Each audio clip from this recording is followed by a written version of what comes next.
Mari jemaat kita berdoa. Hati kami sungguh siap untuk ditaburi kebenaran firman. Karena kami percaya firman-Mu sanggup mengubahkan kehidupan kami. Firman-Mu sanggup memberkati kami. Dan firman-Mu sanggup membuat hidup kami baru. Itulah sebabnya kiranya Roh-Mu boleh menjamah hati kami, membuka hati kami, dan menerangi hati kami. Sehingga kami semua boleh menikmati kuasa firman-Mu yang mengubahkan dan memberkati kami. Dalam nama Tuhan Yesus Kristus kami berdoa. Amin. Amin. Shalom jemaat Tuhan. Tetap semangat. Amin. Haleluya. Bersama-sama kita membaca Lukas pasal yang keempat. Mari kita membaca Lukas pasal yang keempat. Ayat yang pertama sampai dengan yang ke-13.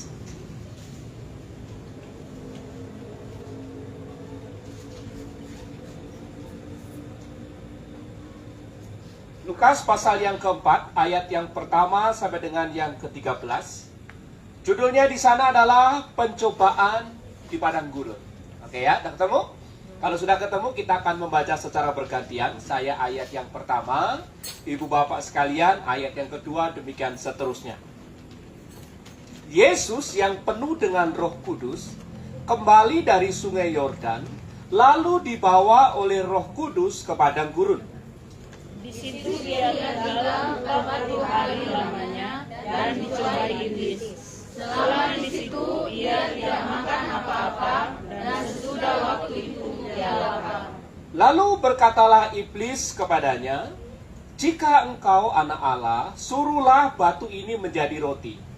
Jawab Yesus kepadanya, "Ada tertulis, manusia hidup bukan dari roti saja." Kemudian ia membawa Yesus ke suatu tempat yang tinggi, dan dalam sekejap mata ia memperlihatkan kepadanya semua kerajaan dunia. Kata iblis kepadanya, "Segala kuasa itu serta kemuliaannya akan kuberikan kepadamu, sebab semuanya itu telah diserahkan kepadaku, dan aku memberikannya kepada siapa saja yang kukehendaki." Jadi, jikalau engkau menyembah aku, seluruhnya itu akan menjadi milikmu. Tetapi Yesus berkata kepadanya, "Ada tertulis, engkau harus menyembah Tuhan Allahmu, dan hanya kepada Dia sajalah engkau berbakti." Kemudian ia membawa Yesus ke Yerusalem dan menempatkan dia di bumbungan bait Allah, lalu berkata kepadanya, "Jika engkau anak Allah, jatuhkanlah dirimu dari sini ke bawah.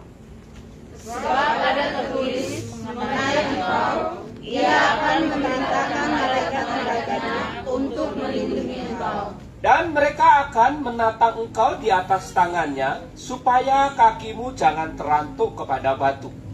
Yesus menjawabnya katanya, "Ada firman, jangan engkau mencobai Tuhan Allahmu." Sesudah iblis mengakhiri semua pencobaan itu, ia mundur daripadanya dan menunggu waktu yang baik. Demikian jauh pembacaan firman Tuhan. Berbahagialah setiap kita yang membaca, merenungkan, dan melakukan firman Tuhan di dalam kehidupan kita setiap hari. Amin. Saudara-saudara, mari kita perhatikan ayat yang terakhir di ayat yang ke-13. Sesudah iblis mengakhiri semua pencobaan itu. Saudara tahu hasilnya apa? Iblis berhasil atau tidak? Gagal total ya. Jadi iblis tahu dia gagal.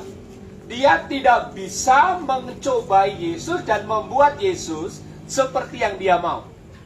Nah, apa yang dilakukan iblis? Perhatikan. Ia mundur daripadanya, kemudian menunggu waktu yang baik. Sekarang mari kita sedikit berimajinasi. Iblis sudah mencobai Yesus. Berhasil atau tidak? Tidak. Kalau mencobai gurunya tidak berhasil, kira-kira siapa yang punya potensi untuk dicobai iblis selanjutnya? Hah? Murid? Colek kiri kanannya, kamu. Kamu targetnya. Oke ya. Jadi kita semua menjadi target iblis selanjutnya. Jarang kan kita sadari akan hal itu? Jadi, kalau iblis mencobai guru kita nggak bisa, maka potensi yang kedua, objek kedua yang akan dicobai oleh iblis, kalau gurunya tidak sanggup, muridnya. Dan itu pasti, ingat khotbah minggu yang lalu, seorang murid tidak lebih daripada gurunya. Kalau gurunya dicobai oleh iblis, kita pun harus siap. Amin. Amin. Apa jadi tegang? Ini yang harus kita sadari, saudara-saudara. Kalau kita mengaku diri sebagai murid Yesus, kebenaran ini yang harus kita pegang dan kita ingat, harus kita sikapi. Kita ini targetnya iblis. Amin. Sadar ya? Oleh karena itu di dalam kitab Matius pasal yang ke-10 ayat 16, Tuhan Yesus berkata begini, "Lihat, Aku mengutus kamu seperti domba di tengah-tengah serigala." Coba bayangin, seekor domba dikelilingi serigala. Enak nggak? Salah gerak, tewas. Betul apa tidak nih? Tuhan mengutus kita seperti apa, saudaraku? Domba di tengah-tengah serigala. Jangan dibalik, seperti serigala di tengah-tengah domba. Bukan. Kalau seperti serigala di tengah-tengah domba, enak. Itu artinya makanan tersedia dengan melimpah. Tapi ini nggak seperti itu. Tuhan Yesus berkata, "Lihat, aku mengutus kamu seperti domba di tengah-tengah serigala." Yaitu kita digambarkan, setiap murid Yesus memiliki lingkungan kehidupan, bukan lingkungan kehidupan yang mudah. Lingkungan perjuangan iman kita bukanlah lingkungan perjuangan yang gampang. Oleh karena itu kita tidak boleh cengeng. Jemaat di Kairo selalu diajarkan untuk jadi jemaat yang dewasa. Tidak boleh cengeng. Tidak boleh gampang ngambek. Tidak boleh gampang tersinggung. Karena itu semua akan menjadi pintunya iblis untuk mengacaukan kehidupan kita. Jadi bahasa lainnya, saudara-saudara, hidup yang kita hidupi setiap hari itu adalah peperangan rohani. Amin. Paham di sini? Jadi karena hidup yang kita jalani setiap hari itu adalah satu peperangan rohani, maka kita tidak boleh lengah. Kita tidak boleh lengah, kita harus selalu waspada. Kita harus selalu berawas-awas dengan semua kehidupan yang kita jalani setiap hari. Selalu saya katakan kita harus selalu awas dengan apa yang kita pikirkan, apa yang kita rasakan, apa yang kita lakukan. Pencobaan di padang gurun ini mengajarkan kita 3 hal tentang 3 fakta penting tentang yang namanya pencobaan. Fakta yang pertama adalah pencobaan itu datang kepada kita, itu tidak kenal tempat, tidak kenal waktu. Iblis datang mencobai kita, itu nggak nunggu tempatnya di mana baru dicobai. Iblis juga mencobai kita, nggak menunggu hari Minggu baru dicobai kita. Tidak. Iblis datang mencobai kita, nggak kenal tempat, nggak kenal waktu. Di mana saja, kapan saja, iblis bisa mencobai kita. Perhatikan saudara-saudara, kalau kita melihat teks firman Tuhan secara keseluruhan, di kitab 1 Raja-Raja itu ada seorang nabi yang sangat keren, namanya Nabi Elia. Nabi Elia itu diceritakan di dalam 1 Raja-Raja 18, dia sanggup membunuh 450 nabi-nabi palsu, nabi-nabi Baal itu. Karena mereka bertaruh ceritanya, siapa yang bisa menurunkan hujan dialah yang menang. Si Nabi Elia ini bisa. Lalu nabi-nabi Baal tadi itu dibunuh 450. Kalau saudara jadi Nabi Elia, bangga nggak? Bangga, karena bisa menang melawan segitu banyak orang. Tiba-tiba, si Nabi yang lagi menang tadi itu, dengar satu omongan seorang wanita namanya Isabel. Si Isabel itu ngomongnya kalau di dalam bahasa kita, hari ini kau boleh membunuh 450 nabi-nabiku. Besok, kalau aku tidak bisa bunuh kamu, jangan panggil aku Isabel. Kira-kira seperti itu. Apa yang terjadi, saudara? Si nabi ini ketakutan dan lari. Nabi Elia dicobai bukan pada waktu dia sedang kalah, tapi pada waktu dia sedang menang, dicobai dan dia kabur. Contoh lain lagi, kalau kita melihat kitab Ayub pasal 1. Di sana ceritanya Tuhan itu ketemu iblis ngobrol-ngobrol, lalu Tuhan tanya, "Kamu dari mana, iblis?" gitu ya. Si iblis ngomong, "Baru dari jalan-jalan ini mengelilingi bumi." Lalu Tuhan tanya, "Iblis, kamu ketemu nggak hambaku yang setia dan baik itu? Namanya Ayub." Si iblis ngomong, "Ya ketemulah Tuhan, siapa yang nggak kenal sama Ayub?" Tapi kata iblis, dia tuh bisa begitu karena Tuhan yang menjaga, karena Tuhan yang melindungi, karena Tuhan yang memberkati. Coba kalau semuanya itu Tuhan ambil, dia pasti tidak setia kepada Tuhan. Ingat ya, Tuhan memberikan pujian kepada namanya Ayub. Apa yang terjadi? Tuhan berkata, "Silakan uji dia, asal jangan kau ambil nyawanya." Apa yang terjadi? Hari itu si Ayub mengalami perubahan hidup yang sangat luar biasa. Dia jatuh sakit, jatuh miskin, anak-anaknya meninggal, kekayaannya habis. Kapan itu pencobaan datang? Ketika Ayub dipuji oleh Tuhan. Kemudian saudara-saudara, kalau kita melihat dalam bacaan kita ini, kapan Yesus dicobai? Perhatikan ayat yang pertama, saudara-saudara. Yesus yang penuh dengan Roh Kudus. Konteks sebelumnya itu diceritakan tentang Yesus dibaptis. Begitu Yesus dibaptis, Yesus keluar dari air, lalu ada burung turun ke pundaknya dia, dan ada suara dari surga yang berkata, "Inilah anak yang kukasihi, kepadanya lah aku berkenan." Ingat itu ya. Lalu di ayat yang keempat, pasal yang keempat ini, Yesus yang penuh dengan Roh Kudus itu kembali dari sungai Yordan, lalu dibawa kemana, saudara-saudara? Dibawa ke padang gurun oleh siapa? Roh Kudus. Perhatikan ya, Roh Kudus ke padang gurun. Lalu dibawa oleh Roh Kudus ke padang gurun. Saya mau bertanya, jadi kondisi atau Yesus ada di padang gurun itu karena Yesus punya mau atau karena Roh Kudus yang punya mau? Roh Kudus yang punya mau. Betul ya? Jadi bukan karena maunya Tuhan Yesus ada di padang gurun, tidak.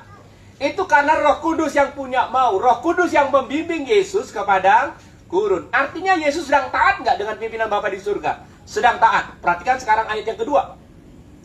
Di situ ia tinggal 40 hari lamanya dan dicobai iblis. Ya, perhatikan kalimat selanjutnya. Selama di situ ia tidak makan apa-apa dan sesudah waktu itu ia lapar.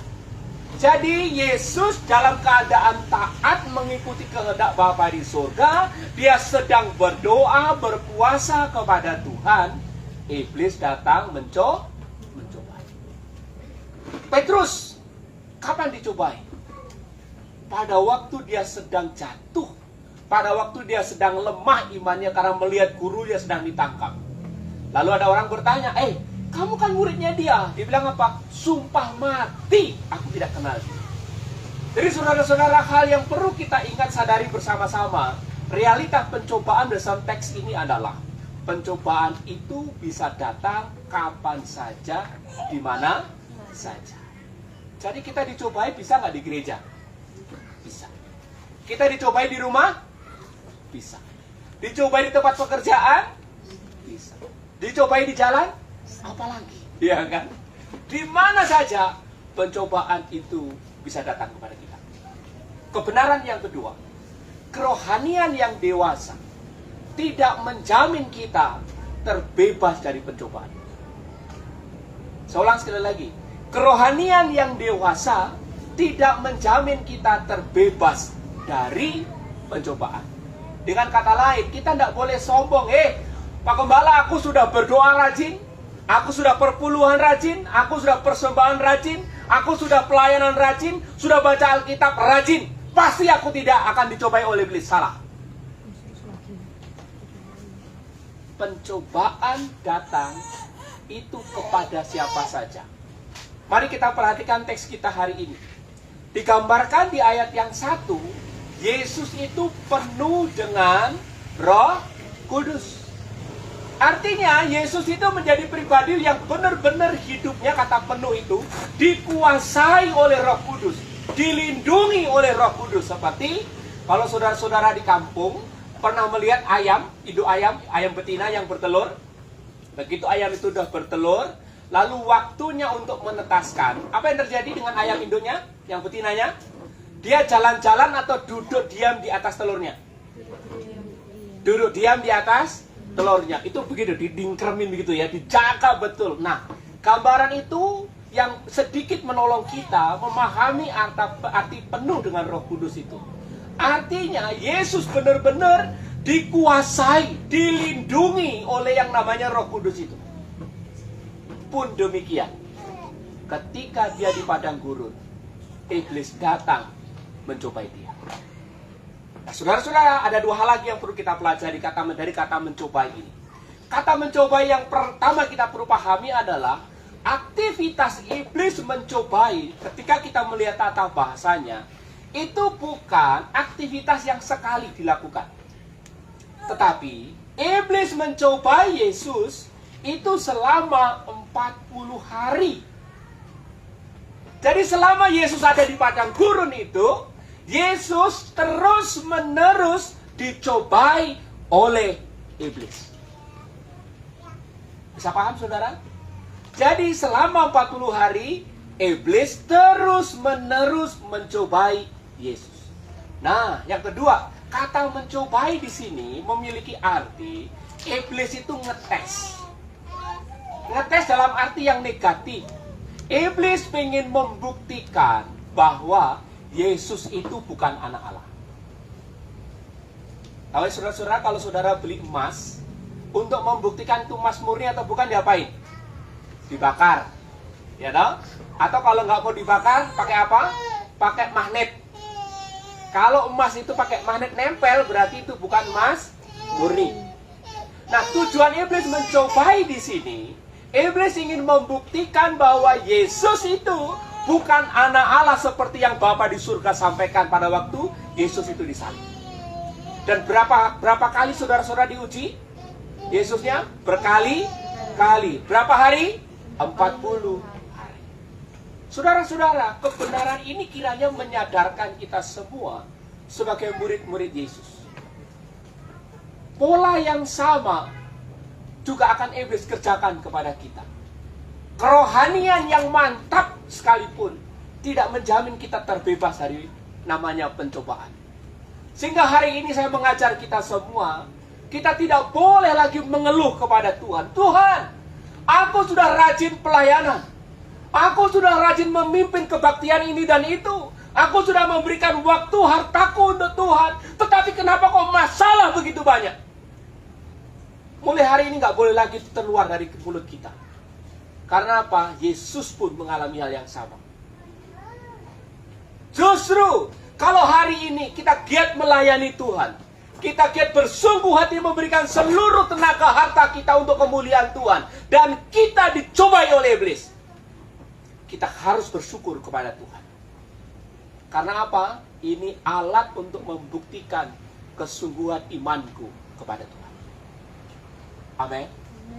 Jadi kalau hari ini saudara-saudara setia melayani Tuhan, setia beribadah, setia untuk memberikan yang terbaik kepada Tuhan, dan kita kok banyak sekali ya kesulitannya ya. Mungkin saudara akan berkata begini, Pak Gembala, dulu sebelum saya percaya Yesus, sebelum saya menyerahkan hidup saya seutuhnya kepada Yesus, aku nggak seperti ini loh. Tapi kenapa ya sekarang semakin dekat dengan Tuhan, kok masalah semakin banyak? Itu saya katakan kabar baik untuk kita semua. Itu tandanya kita murid Yesus yang sejati. Tapi kalau kita menghadapi pencobaan, lalu kita berhenti, kemudian berpaling, meninggalkan Tuhan, iblis senang nggak? Senang. Iblis akan berkata, sudah, apa aku bilang? Dia ngaku murid Yesus, tapi murid Yesus yang KW. Tahu KW? Tipu-tipu. Wah, dulu sebelumnya ke gereja rajin sekali, begitu nggak dapat sembako pergi. Nah, itu KW, sudah tenang, nggak usah takut. Dulu sebelum ini, wah, tapi begitu kecewa sedikit kabur, KW itu namanya. Paham di sini, saudara? Ini kebenaran yang harus kita pegang. Begitu kita setia kepada Tuhan, kita mengikuti pimpinan Tuhan, kita berjalan serta dengan Tuhan, tidak menjamin kita terbebas dari masalah, tidak menjamin kita terbebas dari pencobaan iblis. Tetapi ketika pencobaan itu datang, lihatlah itu sebagai kesempatan yang datangnya daripada Tuhan untuk membuktikan kesungguhan imanmu kepada Tuhan. Ingat tujuan iblis mencoba Yesus. Iblis ingin membuktikan kalau Yesus itu bukan anak Allah. Dan iblis kalah. Dan saya percaya iblis pun akan memakai pola yang sama untuk menguji kesungguhan iman kita.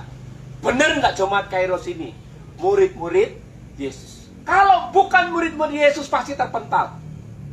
Tapi kalau murid Yesus pasti bertahan. Itu prinsipnya. Amin. Kebenaran yang ketiga tentang pencobaan adalah pencobaan itu bisa dikalahkan dengan firman Tuhan. Amin. Pencobaan bisa dikalahkan dengan firman Tuhan. 1, 2, 3. Pencobaan bisa dikalahkan dengan firman Tuhan. Perhatikan, setiap kali iblis mencobai Yesus, Yesus menjawabnya dengan apa? Firman Tuhan. Perhatikan. Mari kita baca ayat yang keempat. Ayat yang keempat, 1, 2, 3. Jawab Yesus kepadanya, ada tertulis, manusia hidup bukan dari roti saja. Ayat 4 ini mengutip dari Ulangan pasal 8 ayat yang ketiga. Kemudian ayat yang ke-8. 1, 2, 3. Tetapi Yesus berkata kepadanya, ada tertulis, engkau harus menyembah Tuhan Allahmu dan hanya kepada Dia sajalah engkau berbakti. ini mengutip Ulangan pasal 6 ayat 13. Yang terakhir, ayat yang ke-12. 1, 2, 3. Yesus menjawabnya, katanya, ada firman, jangan engkau mencobai Tuhan Allah. Ini mengutip Ulangan pasal yang ke-6 ayat 16. Jadi, pencobaan dapat dikalahkan dengan firman. Pahami saudara-saudara prinsip ini? Jadi, kalau saudara hari ini malas baca Alkitab, kalau saudara hari ini tidak tertarik baca firman Tuhan, itu bukan karena semata-mata saudara malas baca Alkitab, tetapi karena iblis membuat saudara malas baca Alkitab. Kenapa kok iblis harus membuat saudara malas baca Alkitab?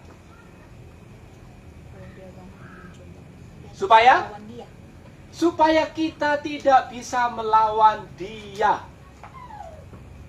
Saya ulang sekali lagi, pencobaan dapat dikalahkan dengan firman Tuhan. Amin. Amin.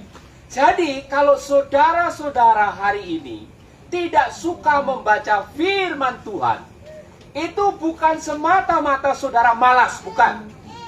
Tetapi karena ada kuasa jahat, kuasa iblis yang bekerja dalam diri kita untuk membuat kita malas baca firman Tuhan. Tujuannya apa? Supaya kita tidak kuat, supaya kita lemah, supaya kita bisa mengalahkan iblis.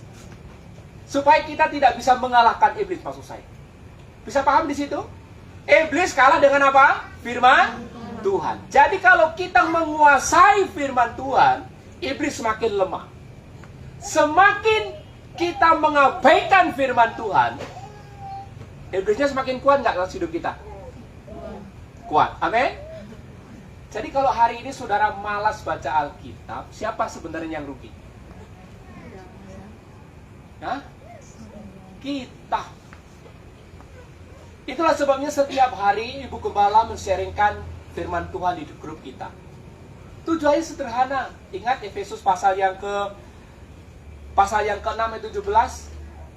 Firman Tuhan itu adalah pedang roh, supaya kita memiliki alat untuk melawan pencobaan-pencobaan itu. Jadi kalau saudara tidak membaca Alkitab, saudara tidak membaca firman Tuhan, itu artinya secara sengaja kita ini membiarkan diri kita lemah. Ibarat rumah. Engkau tidak membaca Alkitab, itu ibarat kata pintu-pintumu sengaja engkau buka. Oke? Jadi kalau pintu-pintu rumahmu sengaja engkau buka, di rumahmu ada emas, berlian, intan, permata yang mahal-mahal, orang bisa masuk ngambil nggak? Bisa. Kenapa kok bisa? Pintunya ada. Beda kalau pintunya semua dikunci. Oke? Begitu pula dengan hidup kita, saudara. Pencobaan bisa dikalahkan dengan firman Tuhan. Dan iblis tahu itu. Oleh sebab itu, iblis selalu membuat kita tidak menyukai firman Tuhan. Contohnya sederhana kok, saudara. Kita baca Facebook ada waktu nggak? Hah? Ada. Kita baca atau nonton Instagram ada waktu nggak? Ada. Kita nonton TikTok? Kita bikin konten TikTok? Ada. Baca firman Tuhan ada waktu nggak?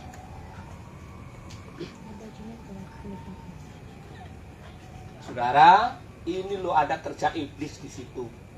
Kita harus waspadai. Kita harus waspada di situ. Kita harus waspada. Saya rindu malam hari ini saudara bertobat.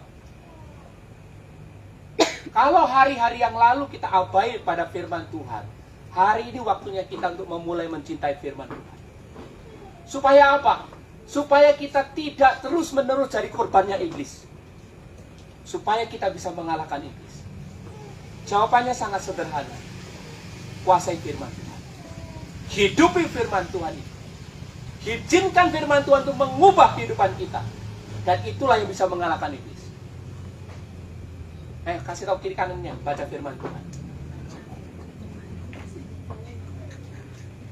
Amin. Itulah sebabnya tema gereja kita tahun ini apa? Aku adalah pelaku firman Tuhan. Dengan menjadi pelaku firman Tuhan, iblis dikalahkan. Amin.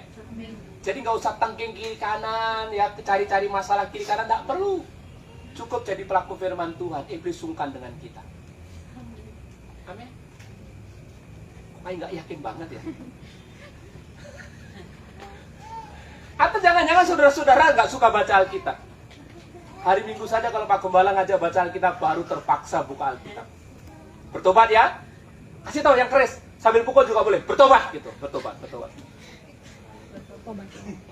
Baca Facebook ada waktu, Twitter ada waktu, Instagram ada waktu, balas grup WA ada waktu, semua ada waktu, tetapi tidak dengan baca firman Tuhan. Karena apa? Begitu kita membaca firman Tuhan, ada iblis di antara kita. Harus kita lawan. Amin. Nah, sekarang saya mengajak kita sekarang belajar tentang pola prinsip firman Tuhan ketika kita menghadapi pencobaan. Mari kita perhatikan ayat yang ketiga, saudara-saudara. Kita perhatikan ayat yang ketiga. Firman Tuhan berkata begini. Lalu berkatalah iblis kepadanya. Apa di sana? Jika engkau anak Allah, suruhlah batu ini menjadi roti. Jadi pola kerja iblis itu sederhana. Iblis di Tuhan Yesus di padang gurun tadi itu kondisinya lapar atau tidak? Lapar. Yesus sedang punya kebutuhan makan. Lalu iblis tahu kalau Yesus punya kuasa. Kuasa apa itu? Mengubah batu menjadi roti. Bukan mengubah roti menjadi batu. Jangan kebalik ya. Yesus punya kuasa mengubah batu menjadi roti. Jadi iblis ini menawarkan solusi praktis kepada Yesus. Sekarang kamu kan sedang lapar, gitu? Tapi kamu kan punya kuasa mengubah roti, batu menjadi roti. Jadi gampang kan? Sudahlah, nggak usah tahan laparmu. Nggak usah kau menahan laparmu. Sampai 40 hari, nggak usah. Ubahlah ini loh, batu jadi roti, selesai kau punya masalah. Sederhana kan prinsipnya? Tapi perhatikan jawaban Tuhan Yesus di ayat yang selanjutnya. Ayat yang keempat. Apa jawab Tuhan Yesus? Jawab Yesus kepadanya, ada tertulis, manusia hidup bukan dari roti saja. Paralelnya di dalam Matius pasal 4 ayat 4 berkata begini.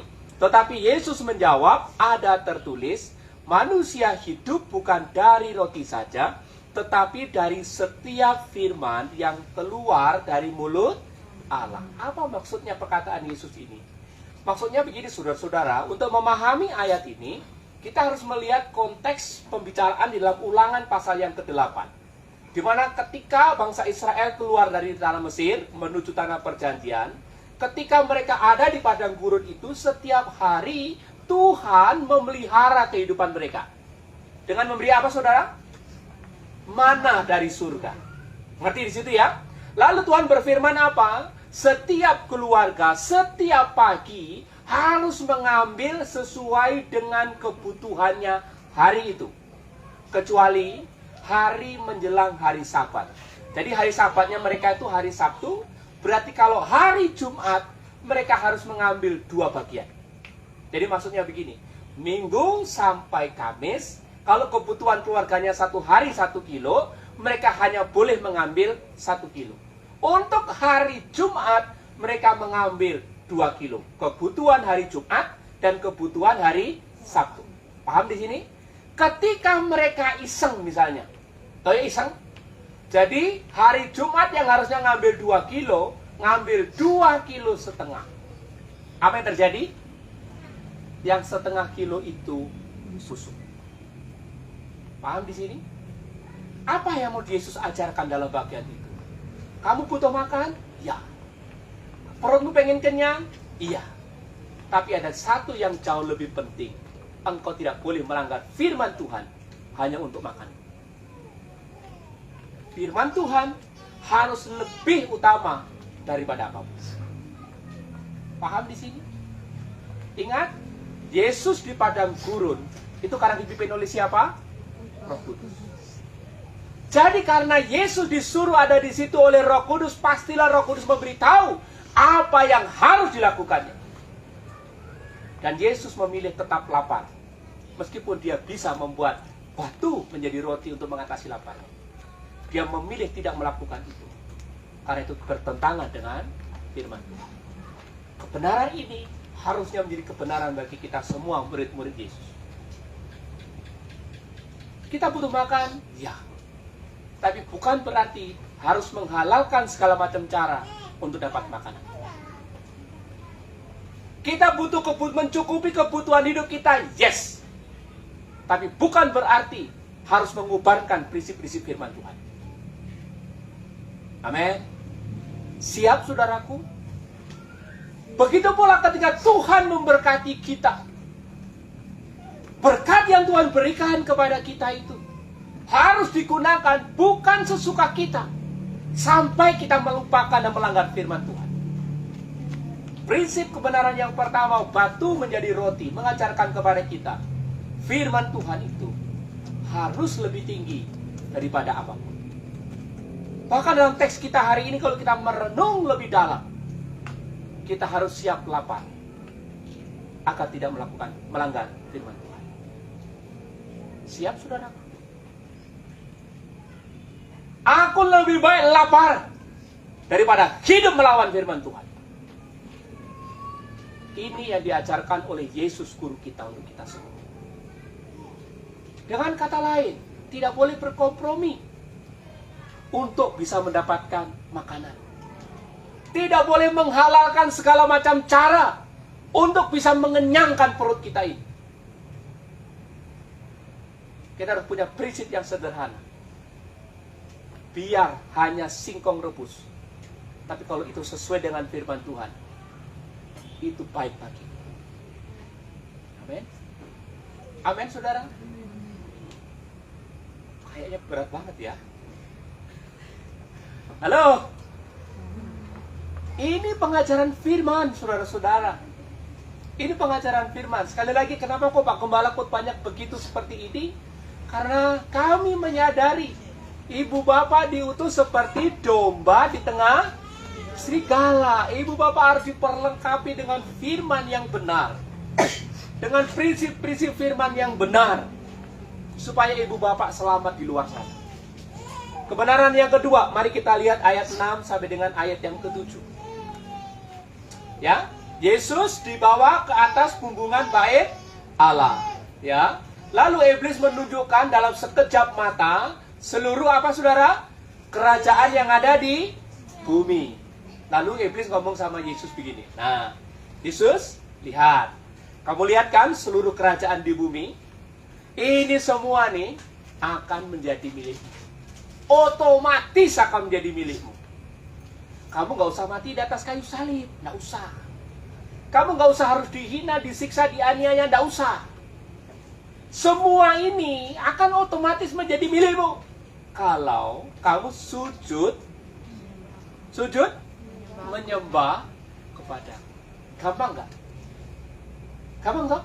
Daripada harus mati di atas kayu salib, kan lebih baik cuman gampang kan? Kamu tetap dapat nyawamu, kamu cuma menyembah aku, semua dapat.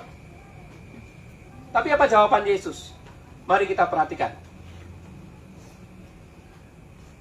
Ayat yang ke-8. 1, 2, 3. Tetapi Yesus berkata kepadanya, ada tertulis, engkau harus menyembah Tuhan Allahmu, dan hanya kepada Dia sajalah engkau berbakti. Jawaban Yesus, ini jawaban yang dahsyat saudara-saudara. Ini jawaban bukan jawaban negosiasi, bukan jawaban perundingan, tapi ini sesungguhnya jawaban pertempuran. Ini Yesus ngajak perang kepada iblis. Ingat, iblis tadi ngomong, Yesus kamu gak usah harus mati di atas kayu salib untuk mendapatkan kembali ini semua. Ingat ya, iblis ini kurang ajar. Iblis ini merasa dunia ini, kerajaan dunia ini miliknya dia. Padahal milik siapa? Milik Tuhan yang sedang jatuh dalam dosa. Oleh karena itu, Yesus datang ke dunia untuk memulihkan itu kembali, sehingga bisa kembali ada dalam kuasa Tuhan. Dan caranya bagaimana? Yesus harus mati di atas kayu salib. Iblis menikung, berpura-pura sebagai pemilik daripada kerajaan dunia itu. Sehingga dia membuat tawaran kepada Yesus. Sembahlah aku, maka engkau akan mendapatkan ini semua. Yesus menjawab, tidak. Untuk mendapatkan kembali apa yang menjadi milikku, bukan dengan cara menyembahmu, tapi justru dengan apa? Mengalahkan engkau. Makanya bukan aku yang menyembah kamu, tetapi iblislah yang harus menyembah Yesus. Paham di sini? Makanya firman Tuhan berkata, dikatakan, ada tertulis engkau harus menyembah Tuhan Allahmu, dan hanya kepada Dia sajalah engkau berbakti. Jadi saudara-saudara, ini ayat ini berbicara tentang peperangan rohani. Jadi saudara-saudara, kebenarannya menyadarkan kepada kita semua sebagai murid-murid Kristus. Kebenaran yang kedua, yaitu setiap hari kita harus berani seperti Yesus. Melakukan peperangan rohani untuk dapat menghadirkan kerajaan Allah nyata di atas bumi ini. Bukan dengan bernegosiasi, bukan dengan bekerja sama, bukan dengan mentoleransi kerja iblis, tetapi justru dengan melakukan firman Tuhan. Kita harus menarik garis yang tegas. Amin. Sehingga saudara-saudara, hari ini saya mau katakan kepada kita semua, jangan takut dengan iblis. Karena iblis sudah dikalahkan oleh Yesus. Tugas kita hanyalah menunjukkan kepada iblis surat kemenangan kita. Dengan kata lain, harusnya bukan kita yang takut dengan iblis, tapi siapa? Iblis yang takut dengan kita. Amin. Tapi kenyataannya bagaimana? Kenyataannya bagaimana? Lihat tempat gelap sedikit. Haleluya. Haleluya. Lihat bunyi-bunyian yang itu, apa yang kita lakukan? Bakar garam. Apa lagi? Tahu di situ? Bersih ini tahu? Tahu, hampir. Tahu ya, banyak yang melakukan itu ya. Pakai gelang. Tolak bala. Siapa lagi? Jam berapa ya? Jam 6. Jangan keluar. Pakai bawang. Pakai apa? Pakai bawang. Pakai apa lagi? Kancing di sini. Saudara-saudara, Kok jarum. saya mengajarkan kita hari ini, tidak perlu lagi. Kalau Yesus sudah berperang melawan iblis, kita yang murid-muridnya tidak boleh berkawan dengan iblis. Paham di sini prinsip ini? Kalau Kalau Yesus menaklukkan iblis, kita murid-muridnya tidak boleh berkawan dengan iblis. Apa contohnya? Masih menggunakan bacaan-bacaan tertentu. Di dompet masih menyimpan harta-harta tertentu. Di badan masih dipasang benda-benda tertentu. Yang kata orang tua, ini untuk jaga-jaga. Kalau engkau masih ada itu, hari ini harus ditinggalkan. Karena itu namanya berselingkuh di hadapan Tuhan. Dan itu menyakiti hati Tuhan. Paham di sini saudara? Iblis sudah dimusuhi oleh Tuhan, dikalahkan oleh Tuhan. Kita berteman sama iblis. Bahaya. Jadi hari ini, jika ada di antara kita, masih berteman dengan iblis, masih berkawan dengan iblis, demi nama Yesus saya katakan, bertobat. Jangan teruskan itu. Kalau kau teruskan, Tuhan tidak akan pernah memberkati kehidupan. Amin. Prinsip yang ketiga, mari kita perhatikan ayat yang ke-9 sampai dengan yang ke-10. Kalau yang pertama dan kedua, pencobaan-pencobaan yang pertama dan kedua, itu iblis itu ngomong dengan kemauannya sendiri. Tapi pada pencobaan yang ketiga ini, iblis itu mengutip firman Tuhan. Ingat ya, pencobaan yang ketiga ini, iblis mengutip firman Tuhan. Perkataan mana yang dikutip? Yaitu perkataan di dalam Mazmur 91. Perhatikan ini kebenaran ini saudara-saudara. Iblis mengutip firman Tuhan dalam Mazmur 91. Nah, sebenarnya Mazmur 91 itu berbicara tentang setiap orang yang berlindung kepada Tuhan, dia akan mendapatkan keamanan, dia akan mendapatkan ketentraman, dia akan mendapatkan perlindungan yang abadi. Seperti dulu pernah dikutbahkan oleh Bapak Pendeta Johan di tempat ini. Itu berbicara tentang itu, Mazmur 91. Tetapi, iblis itu memelintir firman Tuhan itu. Sehingga mengarahkan Mazmur 91 itu bukan kepada secara keseluruhan, tapi mengarahkan kepada Yesus. Dengan berkatakan, ada firman Tuhan yang mengatakan, kalau kamu jatuh, maka Bapa di surga akan memerintahkan malaikat-malaikatnya menatang engkau sehingga engkau tidak jatuh. Pola yang sama dilakukan iblis di kitab Kejadian. Pada waktu iblis mencobai Adam dan Hawa. Ingat perkataan Tuhan kepada Adam dan Hawa apa? Semua tanaman di sini boleh kau makan buahnya. Hanya satu yang tidak boleh kau makan, yaitu buah pengetahuan yang baik dan yang jahat. Karena ketika engkau memakannya, engkau akan mati. Jelas kata firman Tuhan. Tetapi iblis datang kepada Hawa, memelintir kalimat itu dengan berkata, enggak seperti itu. Justru kalau kamu memakannya, kamu tidak akan mati dan akan menjadi sama seperti Tuhan. Apa yang terjadi saudara? Adam dan Hawa memakan buah itu, konsekuensinya apa? Seluruh manusia jatuh ke dalam dosa. Iblis menggunakan trik yang sama kepada Yesus. Dan Yesus berkata, mari kita lihat jawaban Yesus di ayat yang ke-12. Apa jawaban Yesus di sana? 1, 2, 3. Yesus menjawabnya, katanya, ada firman yang menjawab mencobai Tuhan Allah. Jangan engkau mencobai Tuhan Allah. Artinya apa? Gak ada cerita itu sebenarnya. Pun kalau sebenarnya aku benar-benar menjatuhkan diriku, aku pasti akan ditolong oleh Bapa di surga. Tetapi bukan itu yang dikehendaki Tuhan. Jadi kebenaran firman Tuhan ini saudara-saudara memberikan pengajaran kepada kita pentingnya mengetahui firman Tuhan dengan benar, supaya kita bisa bertindak dengan tepat. Ingat ya, iblis memutar sedikit kebenaran firman Tuhan, tapi akibatnya fatal. Hanya sedikit yang dirubah, akibatnya fatal. Dan hari ini saudara-saudara, kebenaran ini juga berbicara kepada kita. Dalam menghadapi tantangan zaman pencobaan-pencobaan yang ada, ketahuilah firman Tuhan dengan benar. Yang pertama, kita nggak boleh berlaku lancang. Artinya apa? Melakukan apa yang tidak Tuhan suruh, tapi kita mengatasnamakan Tuhan. Ya boleh. Lebih baik engkau melakukan apa yang sudah jelas dikatakan firman Tuhan. Contohnya, kasihlah musuhmu. Jelas kan?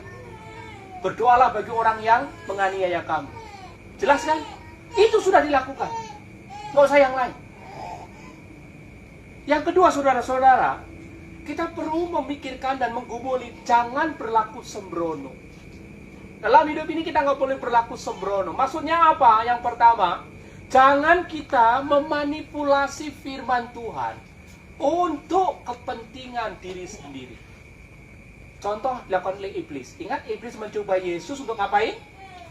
Untuk menjatuhkan Yesus. Dia memakai firman Tuhan, yes. Tapi dimanipulasi firman Tuhan itu. Firman Tuhan itu tidak diperkatakan secara utuh. Tidak diperkatakan secara benar. Dan hal yang sama harus kita lakukan sebagai murid-murid Yesus. Jangan memanipulasi firman Tuhan untuk kepentingan diri sendiri. Kalau berantem, tidak usah bawa ayat firman Tuhan. Kalau berkelahi, nggak usah saling lempar ayat firman Tuhan. Amin. Amin ya. Firman Tuhan itu untuk kita lakukan, bukan untuk menghukum orang lain. Jadi kita tidak boleh melakukan itu. Kalau kita masih melakukan itu, kita nggak ubahnya seperti iblis ini. Yang kedua, kita perlu mengenali dan memahami firman Tuhan secara benar, supaya kita terhindar dari kesalahan. Kembali lagi ke awal, kita harus suka baca firman Tuhan. Karena itulah yang akan membawa kita berkemenangan setiap hari.